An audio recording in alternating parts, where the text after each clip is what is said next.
All right, folks. So Taylor and I think that it would be a really good idea for you guys to hear my side of our life, I guess. So to backtrack a little bit, Taylor and I have been dating. Let me mute the TV here. So Taylor and I have been together since December of 2010. And so in 2011, that January, I remember Taylor telling me that she felt like she was born in the wrong gender. At the time, I was 18-ish, almost, yeah, I would say 18. I was 18 or almost 18, I guess it doesn't matter. So I was like, okay, thanks for sharing. And that was really it. And then it really wasn't talked about again. And then like throughout our relationship, like Taylor would be like get in these slumps, and it would be really weird, and I just didn't think anything of it. Like I feel like I can't express that enough. Like Taylor literally said, I feel like I was born in the wrong gender, and I'm fairly confident all I said was, okay, thank you for sharing. Like, I appreciate your honesty. So honestly, dating was just normal. We had our ups and downs, and our downs were that Taylor felt really secretive and wouldn't communicate too much, and still felt really embarrassed, even though she had told me her secret of a lifetime. She still felt really secretive and really embarrassed about it. So that was really our main thing that we worked out. So then fast forward, Taylor proposes, I accept. Fast forward, we get married. Very exciting. Fast forward to, because this is all like your typical dating and married stuff. Everybody said that the first year was the hardest. They were mistaken. In Taylor and I's case, we are certainly the exception. We got married in 2013. So it was the 4th year that got us. 2017, we will both agree that was definitely the hardest of our lifetime, I would even say. I would say that was like the height. I know it was the height, at least, of my depression and my anxiety.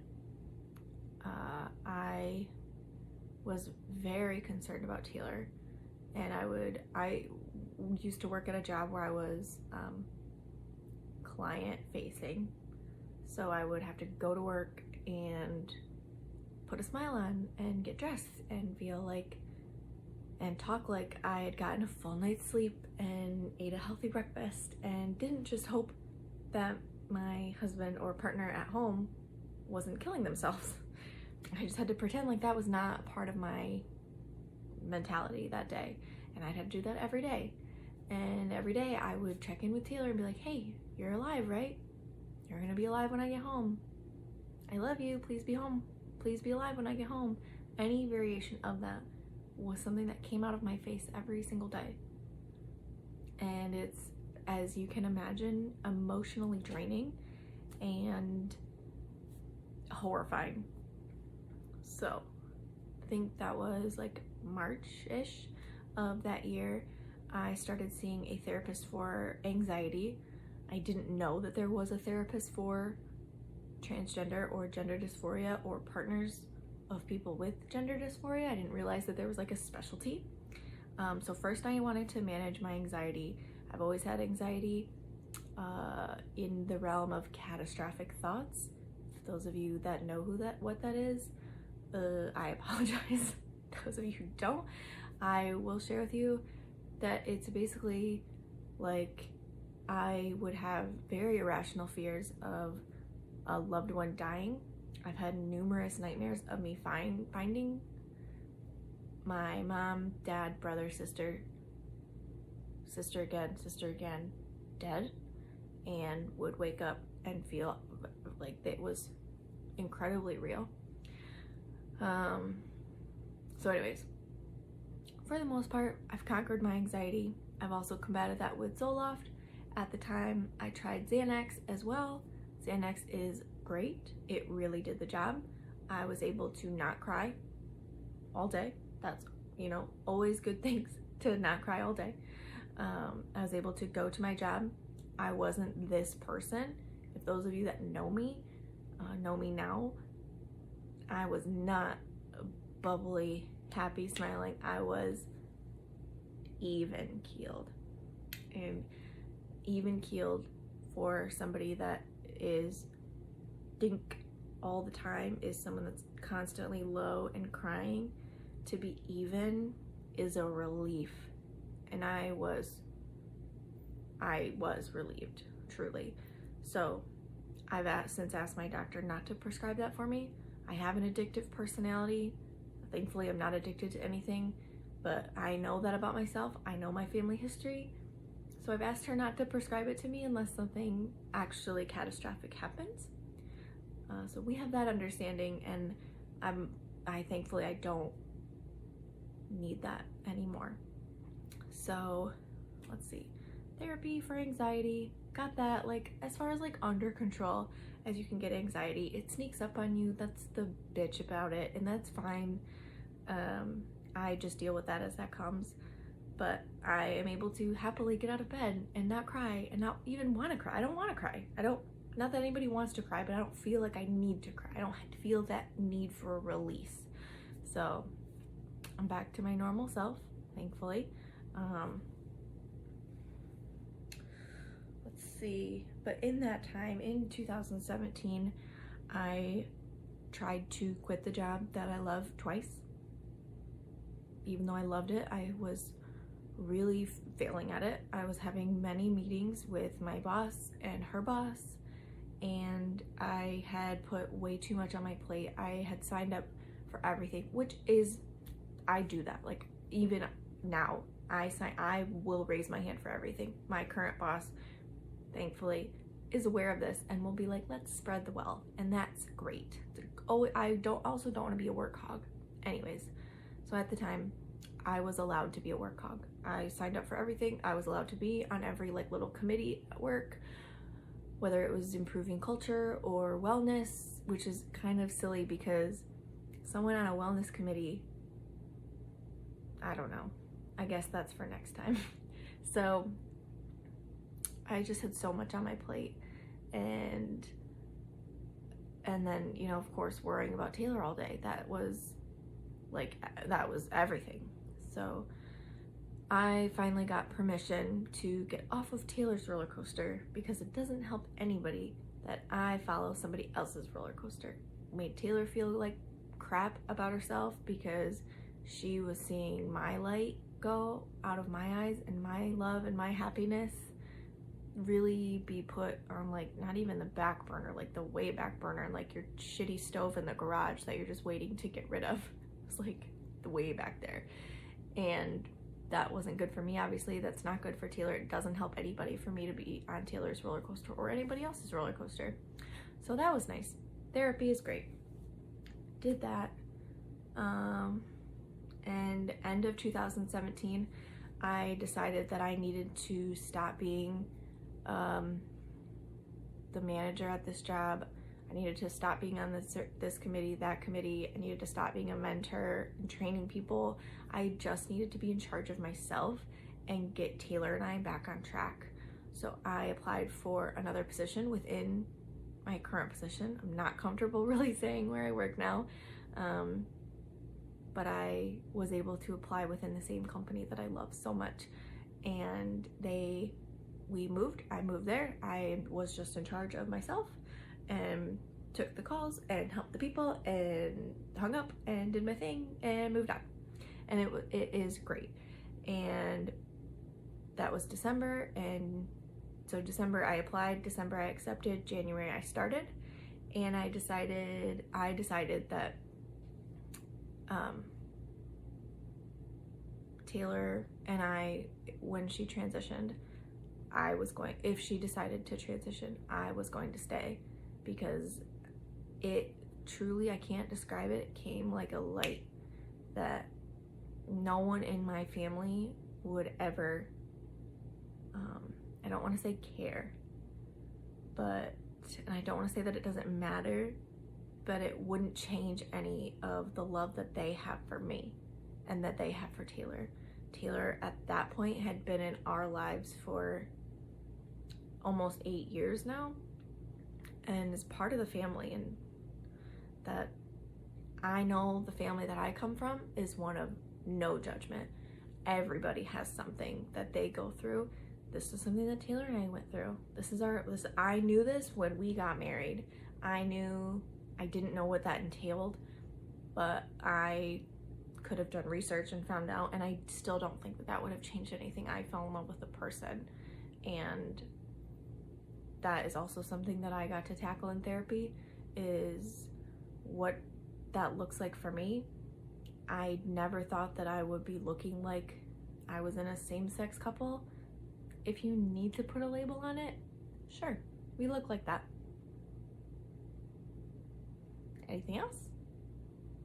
Taylor and I know what we have, and our family knows what we have, and our friends know what we have, and I don't care.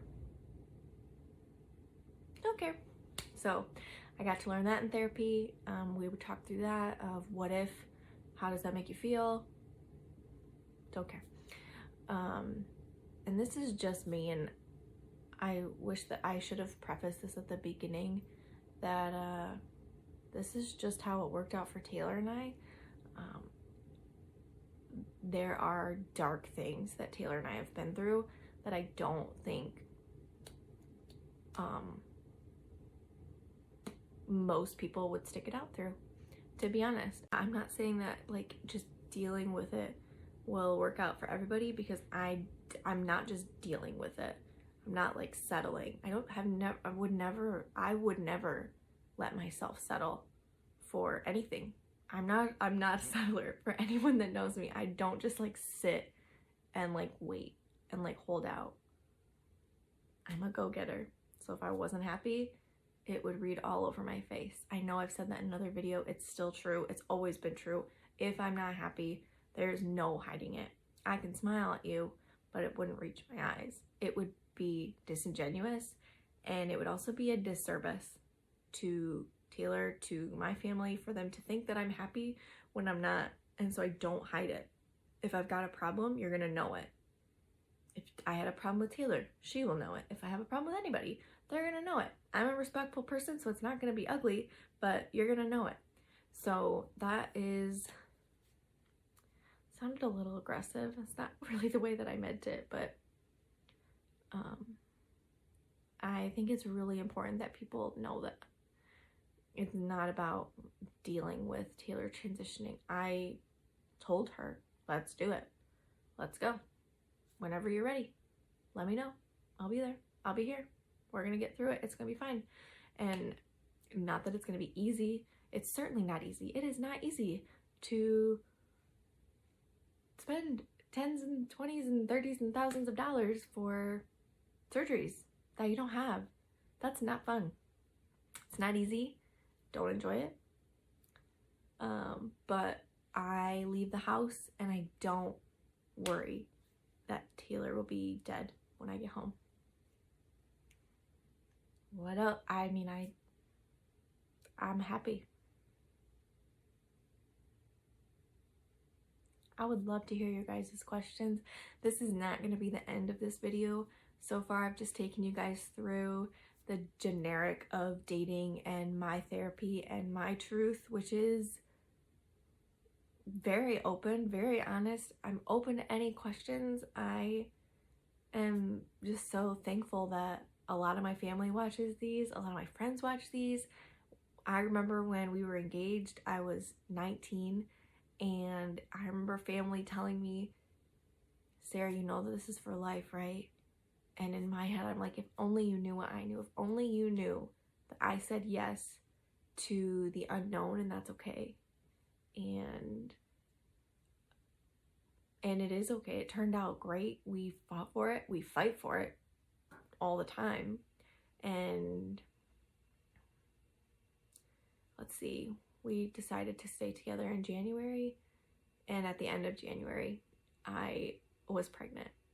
So we had been married for 5 years at that point. 5 years. And never had a scare, nothing.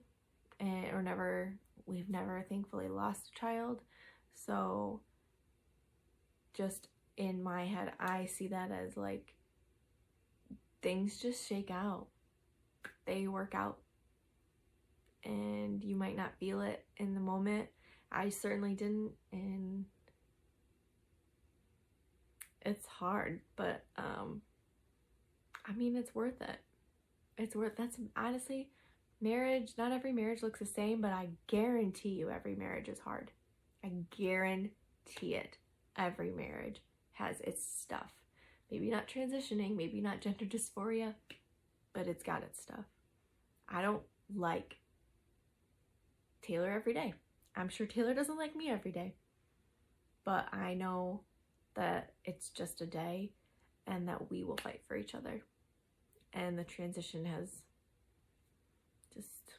it's just really been able to make us open with each other. There's no point in being embarrassed. There's no point in hiding. There's no point in ignoring whatever either one of us are feeling, whether it's about transitioning or not, because we are obviously not going anywhere. So let me know if you guys have any further questions. I'm sure that there are a ton. I would love to make another video that goes from January 2018 up until currently. I know it's only a 2-year span, but we did obviously have a baby. My sister moved back home. Well, my sister moved back home. Then we had a baby. Then we've had a transition. And it's just, everything's a wild ride. So I would love to make another video, so count on it. We love you guys. If I know you personally, text me, say hey. Let me know that you watch this. If you don't know me, comment down below, and I would still love to hear from you. That's what Valerie does. Valerie's our daughter, by the way. Sneak peek in the next video. Valerie, she's 2, almost 2.